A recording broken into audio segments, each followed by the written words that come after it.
ओ शांति। आज 18 जनवरी 2024 के महावाक्य।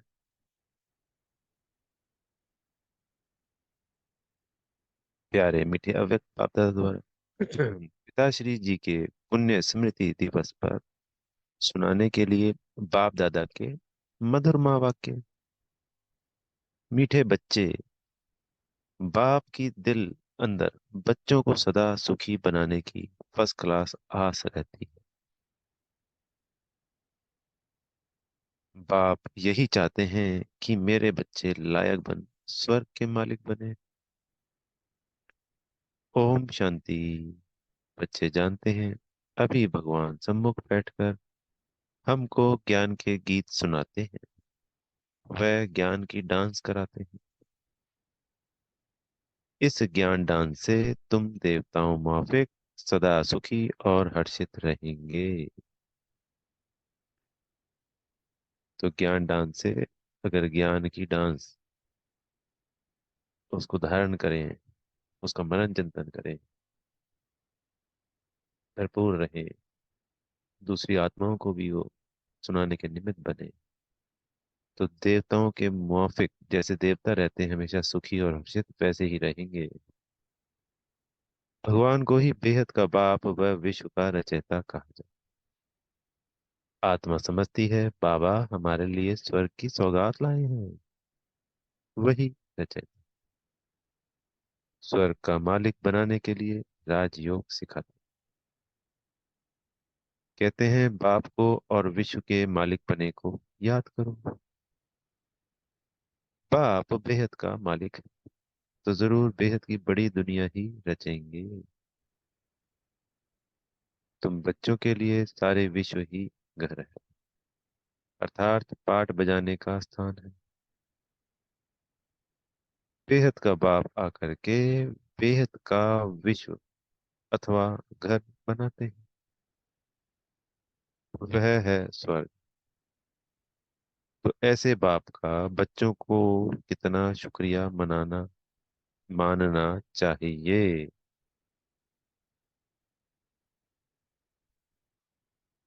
तो ऐसा शुक्रिया जो हम कभी कर ही नहीं सकते। शुक्रिया तो बहुत बहुत बहुत छोटा है,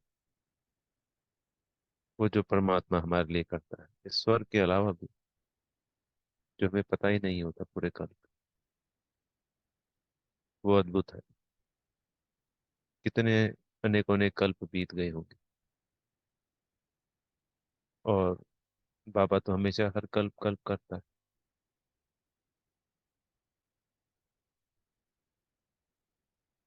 तो पूरा संगम युग भी अगर शुक्रिया करते रहे ना, एक ही शब्द पकड़ लें, शुक्रिया बाबा, शुक्रिया, बेहद का शुक्रिया, तब भी थोड़ा है।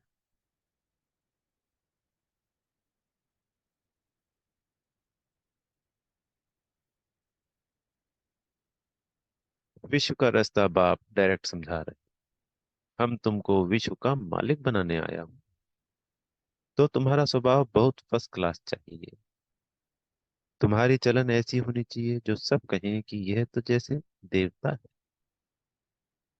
देवताएं नामी गिरामी हैं। कहते हैं इनका स्वभाव एकदम देवताई है। बिल्कुल मीठे शांत स्वभाव के हैं।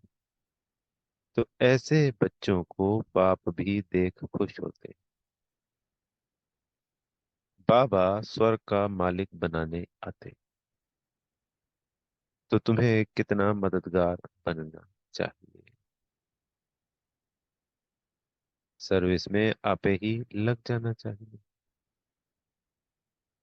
ऐसे नहीं मैं थक गया, फुर्सत नहीं। समय पर सब काम करने में कल्याण। यज्ञ सर्विस का इजाफा शिव बाबा देते हैं। बाबा बच्चों की देवी चलन देखते हैं तो कुर्बान जाते हैं। तुम बच्चे इस पढ़ाई से कितनी ऊंचाई कमाई करते हो। तुम पद्मा पदम पति बनते हो। बाबा तुम्हें कितना धनवान बनाते हैं।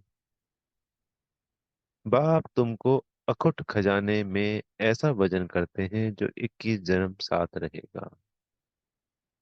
उस संसार में क्या होता है, अपने गुरुओं को या किसी किसी को तोला जाता है अपने उसके वजन के बराबर। तो बाबा क्या कह रहे हैं आज, नई बात है कि इतने अखुट खजाने से वजन करते हैं हमारा जो 21 जन्मों तक साथ रहता है। वहां दुख का नाम नहीं, कभी अकाले मृत्यु नहीं होगा, मौत से कभी डरेंगे नहीं। यहाँ कितना डरते हैं, रोते हैं। तुमको तो खुशी है, यह पुराना शरीर छोड़ जाए, नई दुनिया में प्रिंस बनेंगे। तुम इस पुरानी दुनिया से ममत्व मिटाते रहो, इस देह को भी भूलते जाओ। हम आत्मा इंडिपेंडेंट हैं, बस एक बाप के सिवाय और किसी की याद ना आए। जीते जी जैसे कि मौत की अवस्था में रहना है।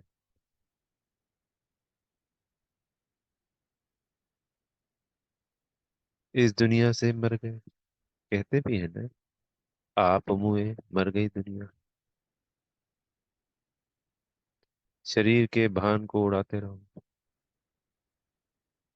एकांत में बैठ यह अभ्यास करो। बाबा, बस अभी हम आपकी गोद में आए कि आए, एक की याद में शरीर का अंत हो, इसको कहा जाता है एकांत।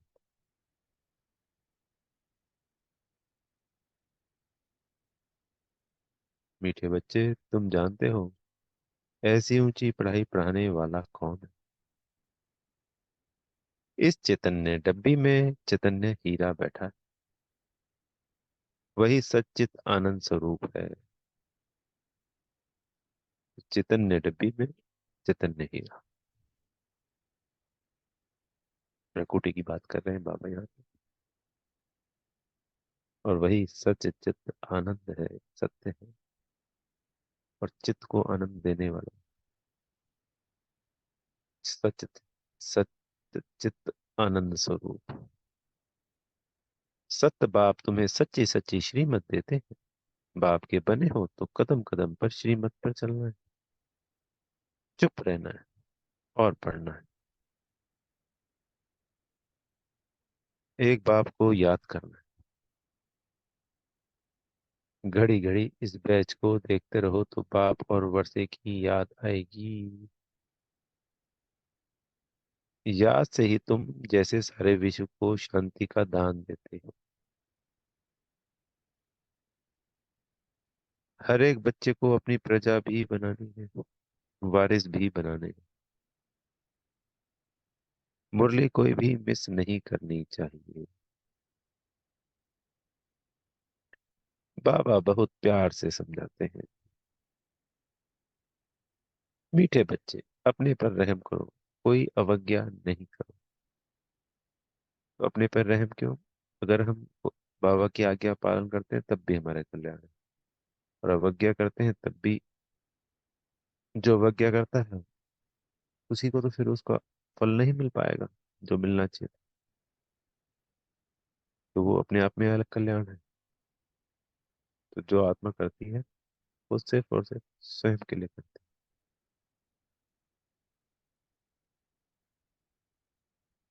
है। जो खुशबूदार फूल है वह खींचते हैं, जो जैसा है ऐसी सर्च लाइट लेने की कोशिश करते हैं।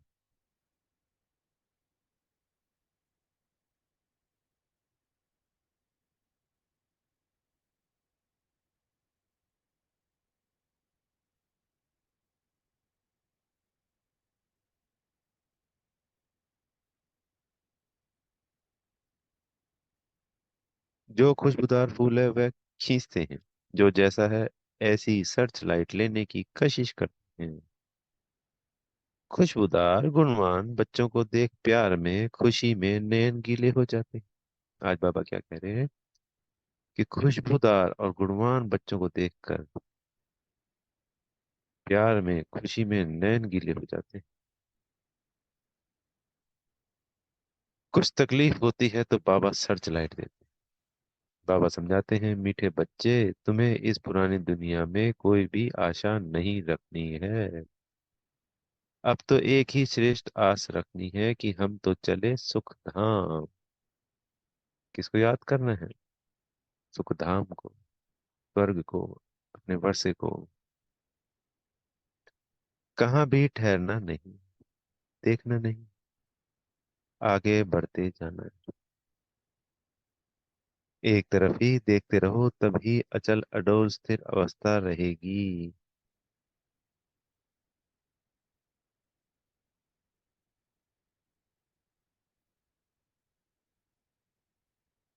अब यह दुनिया खत्म होनी ही है।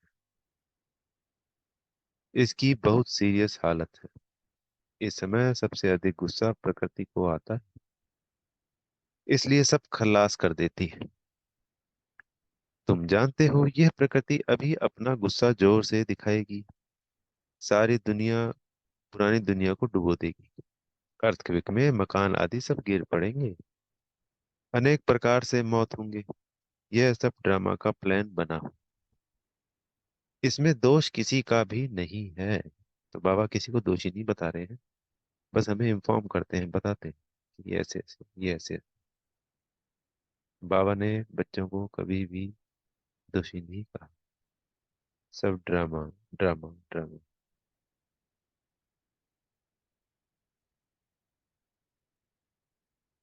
विनाश तो होना ही है, इसलिए तुम्हें इससे बुद्धि का योग हटा देना है। तुमने तो अपना सब कुछ इंश्योर कर दिया है।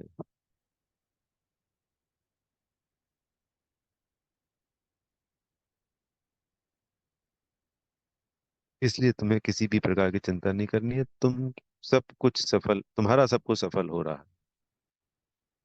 अब तुम कहेंगे, वाह सदगुरु वाह, जिसने हमको यह रास्ता बताया। वाह तकदीर वाह, वाह ड्रामा वाह। तुम्हारे दिल से निकलता है, शुक्रिया बाबा, शुक्रिया आपका, जो हमारे दो मुट्ठी चावल लेकर हमें सेफ्टी से भविष्य में 100 गुना लिखा है रिटर्न देते हो। पर मुट्ठी चावल का बाबा हमें पदम से पदम का, पदम को भी पदम से मल्टीप्लाई कर दिया जाए, उसका भी पदम गुना देते हैं बाबा हमको।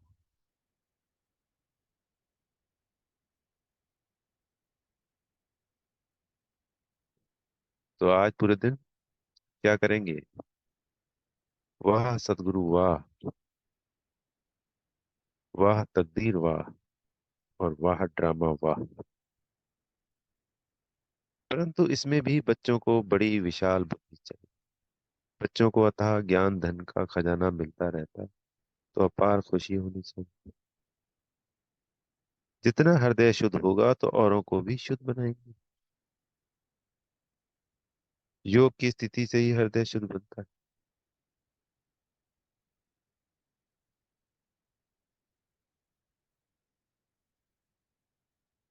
बच्चों को योगी बनाने का शौक होना चाहिए। अगर देह में मोह है, देह अभिमान रहता है, तो समझो हमारी अवस्था बहुत कच्ची है।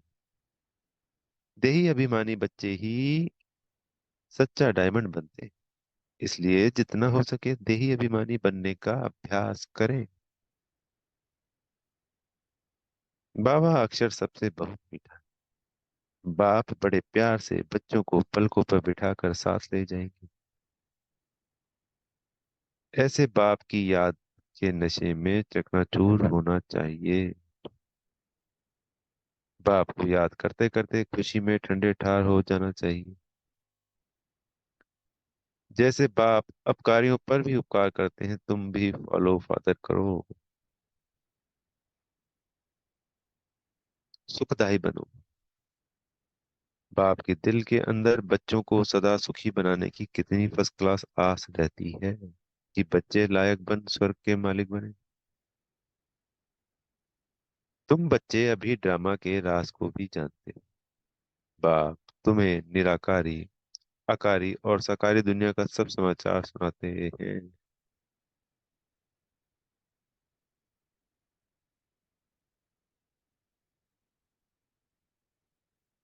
आत्मा कहती है, अभी हम पुरुषार्थ कर रहे हैं नई दुनिया में जाने के लिए।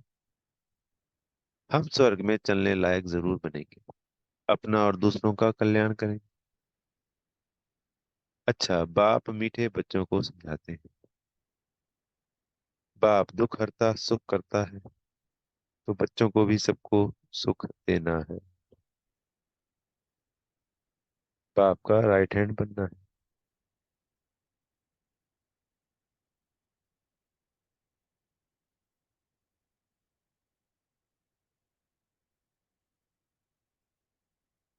ऐसे बच्चे ही बाप को प्रिय लगते हैं, शुभ कार्य में राइट हैंड को ही लगाते हैं।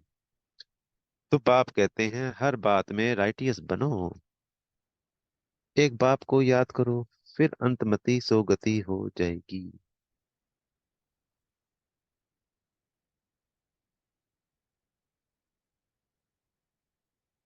इस पुरानी दुनिया से ममत्व मिटा दो, यह तो कब्रिस्तान है। धंधा धोरी बच्चों आदि के चिंतन में मरे तो मुफ्त अपनी बर्बादी कर देंगे। शिव बाबा को याद करने से तुम बहुत आबाद होंगे। देह अभिमान में आने से बर्बादी हो जाती। देही अभिमानी बनने से आबादी होती। धन की भी बहुत लालच नहीं रखनी चाहिए। उसी फिक्रात में शिव बाबा को भी भूल जाते हैं।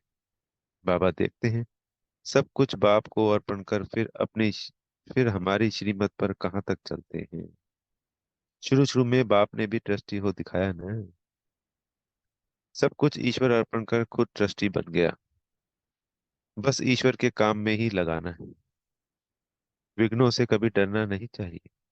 जहां तक हो सके सर्विस में अपना सब कुछ सफल करना है। ईश्वर अर्पण कर ट्रस्टी बन रहना है। अच्छा, मीठे मीठे सिके लदे बच्चों प्रति माता पिता बाप दादा का याद प्यार और गुड मॉर्निंग। रूहानी बाप की रूहानी बच्चों को नमस्ते। हम रूहानी बच्चों की प्यारे मीठे रूहानी बाप दादा जी को याद प्यार गुड मॉर्निंग और नमस्ते। आज अव्यक्त महावाक्य दिए हुए हैं, जो कि रिवाइज हैं 15 अप्रैल 1974 के। क्या सभी उन्नति की ओर बढ़ते जा रहे हो? सदा लगन की मगन और विघ्न विनाशक, यह दोनों निशानियां क्या अनुभव में आ रही हैं? पापा पूछ रहे। विघ्न विनाशक बनने के बजाय विघ्नों को देखकर अपने स्टेज से नीचे नहीं आ जाते हो? क्या अनेक प्रकार के आए हुए तूफान आपकी बुद्धि में तूफान तो पैदा नहीं करते? जैसे कोई के द्वारा तोहफा मिलता है तो बुद्धि में हलचल नहीं होती,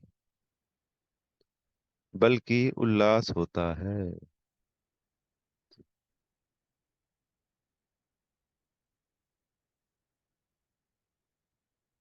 इसी प्रकार आए हुए तूफान उल्लास बढ़ाते हैं या हलचल बढ़ाते हैं? अगर तूफान को तूफान समझा तो हलचल होगी, और तोहफा समझा वह अनुभव किया तो उससे उल्लास और हिम्मत अधिक बढ़ेगी। तो कोई भी स्थिति परिस्थिति आती है, तूफान को तूफान समझेंगे तो स्थिति हिल जाएगी, और उसको तोहफा समझेंगे कि ये तो मुझे आगे बढ़ाने के लिए है, ऊंचा उठाने के लिए है, तो उमंग उल्लास बढ़ जाए। यह है चढ़ती कला की निशानी। घबराने की बजाय गहराई में जाकर अनुभव के नए नए रत्न इन परीक्षाओं के सागर से प्राप्त करेंगे, क्योंकि हलचल के अंदर रत्न समाये हुए हैं। ऊपर ऊपर से अर्थात बाहरी मुक्ता की दृष्टि और बुद्धि द्वारा देखने से हलचल दिखाई देगी अथवा अनुभव होगी। लेकिन उसी आई हुई बातों को अंतर्मुखी दृष्टि और बुद्धि से देखने से अनेक प्रकार के ज्ञान रत्न अर्थात पॉइंट्स प्राप्त होगी। तो आज बाबा ने एक नई बात बताई कि जब हम उन विघ्नों को तोहफा समझेंगे तो हमारी स्थिति ऊंची होगी, उमंग उल्लास से भरे होंगे, तो हमें नए नए ज्ञान रत्न और पॉइंट प्राप्त होंगे। अगर कोई भी बात को देखते या सुनते हुए आश्चर्य अनुभव होता है तो यह भी फाइनल स्टेज नहीं है। तो कोई भी रिएक्शन नहीं, आश्चर्य हो या अजीब सा लगे, वो फाइनल स्टेज नहीं है। बोली, जैसे अब भोक्ता होता है ना बाबा, तो ऐसे हमें असोचता बनना है। कुछ भी नहीं, एक सिंगल संकल्प भी नहीं चले।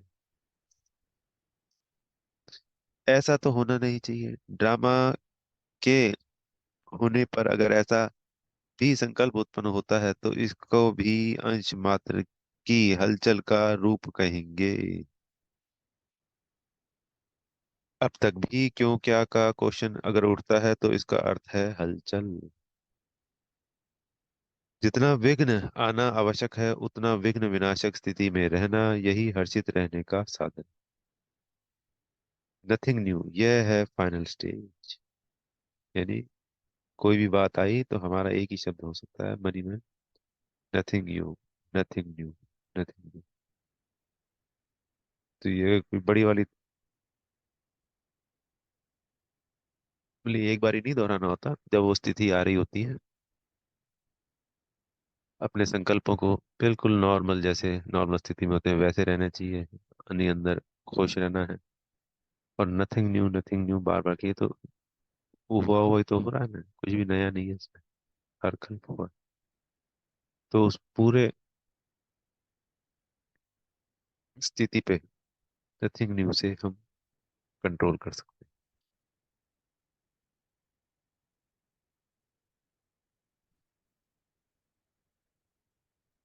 यदि कोई भी हलचल का कर्तव्य करते हो, वह पाठ बजाते हो, तो सागर समान ऊपर से हलचल भले ही दिखाई दे रही हो, अर्थात चाहे कर्मेंद्रियों की हलचल में आ रहे हो, लेकिन स्थिति नथिंग न्यू की होगी। एकाग्र, एक रस, एकांत अर्थात एक रचयिता और रचना के अंत को जानने वाले, त्रिकालदर्शी की स्टेज पर आराम से शांति की स्टेज पर स्थित हैं। या कर्मेंद्रियों की हलचल आंतरिक स्टेज को भी हिला देती है। जब स्थूल सागर दोनों ही रूप दिखाता है, तो क्या मास्टर ज्ञान सागर ऐसा रूप दिखा नहीं सकते?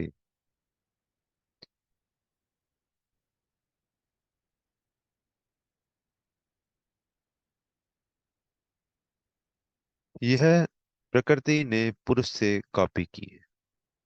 हमने प्रकृति से नहीं की, प्रकृति ने हमसे की। आप तो पुरुषोत्तम हो। जब प्रकृति अपनी अपनी क्वालिफिकेशन दिखा सकती है, तो क्या वह पुरुषोत्तम नहीं दिखा सकते?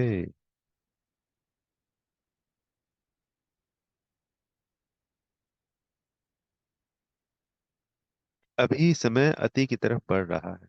सभी तरफ अति दिखाई पड़ रही है। अंत की निशानी अति है।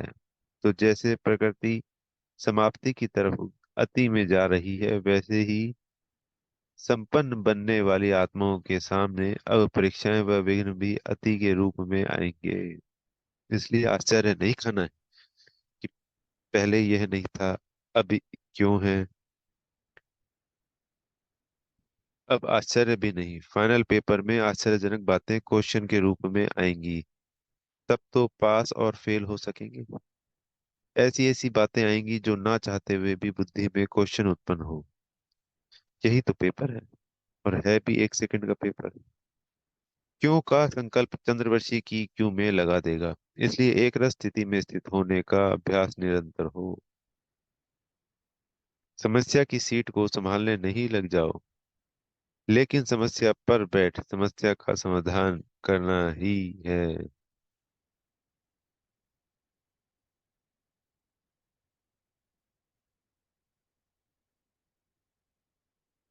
अभी तक समस्या सीट की याद दिलाती है। विघ्न आता है तो विशेष योग लगाते हो और पट्टी रखते हो। इससे सिद्ध होता है कि दुश्मन ही शस्त्र की स्मृति दिलाते हैं, लेकिन स्वतः और सदा स्मृति नहीं रहती। निरंतर योगी हो और अंतर वाले योगी हो। टाइटल तो निरंतर योगी का है ना।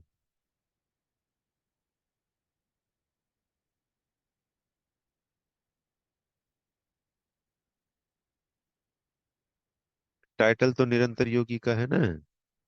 निरंतर योगी, हमेशा एक रस्ते थी, हमेशा बाबा की याद। एक दो की याद में अंतर ना हो। हम जो भी कर्म कर रहे हैं, स्थूल कर्म, वो भी सब बाबा के निमित्त बाबा करा रहे हैं। बाबा की यज्ञ से है, बाबा की दुकान से है, बाबा के ऑफिस से है। सब कुछ अपने जितने भी कर्म होते हैं पूरे दिन में, वो सब हम बाबा को समर्पित करते चले। तो ये हो गया निरंतर। याद होगी ना, क्योंकि हर कर्म में हमने किसको आगे रखा? बाबा को। तो उसको कहते हैं सहज राज योगी।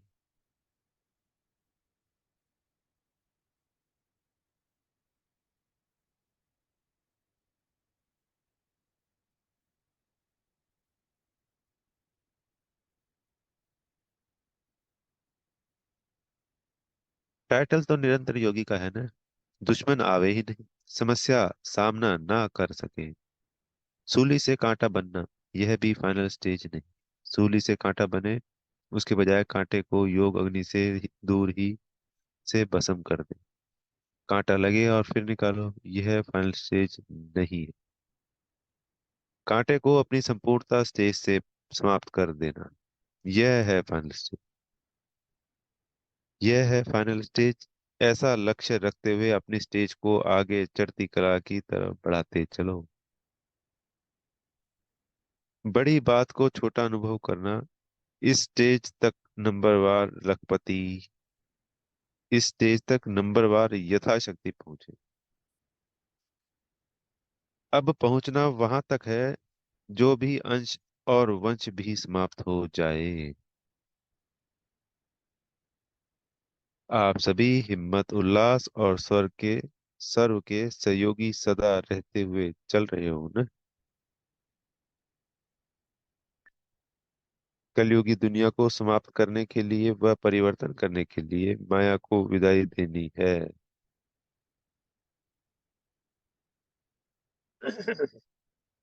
माया को विदाई देने के लिए संगठन अर्थात घेराव डाला हुआ है ना। मजबूत घेराव डाला हुआ है, या बीच बीच में कोई ढीले हो जाते हैं अथवा थक जाते हैं, या चलते चलते रुक जाते हैं। ना आगे बढ़ना ना पीछे हटना, जैसे कि वैसे रहना, यह पाठ तो पक्का नहीं करते हो ना।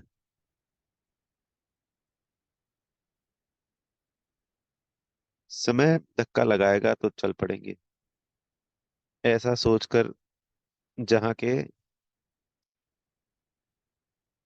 तहाँ रुक तो नहीं गए हो। किसी के किसी प्रकार के सहारे का इंतजार करते हुए खड़े तो नहीं हो गए हो।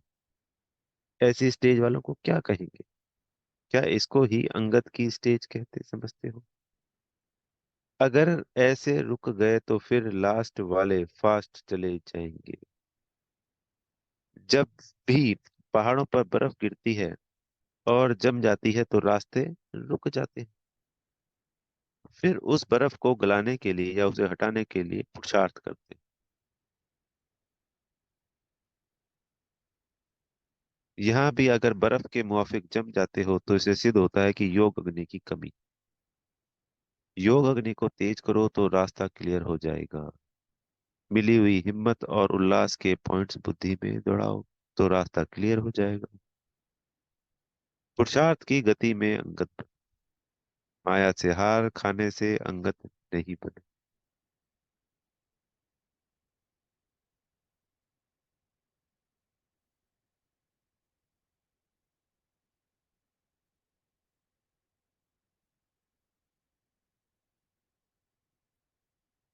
ऊंच से ऊंच बाप द्वारा पालना लेने वाले, विश्व की पालना करने वाले, विष्णु कुल की श्रेष्ठ आत्माएं, प्रकृति को परिवर्तन करने वाली पुरुषोत्तम आत्माएं, विश्व के आगे साक्षात्कार मूर्त प्रसिद्ध होने वाली आत्मा। योगी तो आत्मा के प्रति बाप दादा का याद प्यार और गुड मॉर्निंग। हम रूहानी बच्चों की प्यारे मीठे रूहानी बाप दादा जी को याद प्यार गुड मॉर्निंग और नमस्ते। आज सदगुरु जी से वरदान मिल रहा है। सेवा में रहते संपूर्णता के समीपता की अनुभूति करने वाले ब्रह्मा बाप समान एग्जाम्पल भाव। जैसे ब्रह्मा बाप सेवा में रहते समाचार सुनते एकांतवासी बन जाते थे। 1 घंटे के समाचार को 5 मिनट में सार समझ बच्चों को खुश करके अपनी अंतर्मुखी एकांतवासी स्थिति का अनुभव करा देते थे। ऐसे फॉलो फादर करो। ब्रह्मा बाप ने कभी नहीं कहा कि मैं बहुत बिजी हूँ, लेकिन बच्चों के आगे एग्जाम्पल बने। ऐसे समय प्रमाण अभी इस अभ्यास की आवश्यकता है। दिल की लगन हो तो समय निकल जाएगा। दिल की लगन हो तो समय निकल आएगा और अनेकों के लिए एग्जाम्पल बन जाए। स्लोगन है, हर कर्म में कर्म और योग का अनुभव होना ही कर्म योगी है। तो हम कोई भी कर्म कर रहे हैं वो अगर बाबा की याद में होगा तो कर्म हो गया, योग यानी याद होगी बाबा की याद, तो क्या कहलाएगा, कर्म योगी। तो सभी कर्म पूरे दिन में, अभी जैसे बताया था ऊपर, निरंतर याद के लिए अपने हर कर्म बाबा को अर्पण करो। हर कर्म यज्ञ की सेवा के है। हर कोई भी सेवा है वो बाबा की सेवा है। अव्यक्ति साइलेंस द्वारा डबल लाइट फरिश्ता स्थिति का अनुभव करो। आज का पॉइंट है, सदा यही लक्ष्य याद रहे कि हमें बाप समान बनना है। तो जैसे बाप लाइट है वैसे डबल लाइट। औरों को देखते हो तो कमजोर होते हो, इसलिए सी फादर फॉलो फादर करो। उड़ती कला का श्रेष्ठ साधन सिर्फ एक शब्द है, सब कुछ तेरा।